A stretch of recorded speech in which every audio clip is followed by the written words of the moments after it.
রাজনীতিতে আমূল পরিবর্তনের লক্ষ্যে জনতার অধিকার আমাদের অধিকার স্লোগানে বাংলাদেশ গণ অধিকার পরিষদ সুনামগঞ্জ সদর উপজেলা শাখার আয়োজনে সদস্য সংগ্রহ অভিযান শুরু হয়েছে। শনিবার দুপুর থেকে বিকেল পর্যন্ত পৌর শহরের ট্রাফিক পয়েন্ট মোড়ে নতুন সদস্য সংগ্রহ চলছে।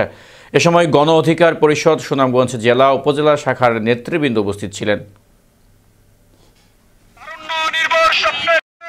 সকল শ্রেণী পেশার মানুষ আপনাদের সুনামগঞ্জের সাধারণ মানুষদেরকে আহ্বান করছে, আসি আমাদের সাথে ঐক্যবদ্ধ হয়ে গণ অধিকার পরিষদের সাথে গণ অধিকার পরিষদের সমর্থক হয়ে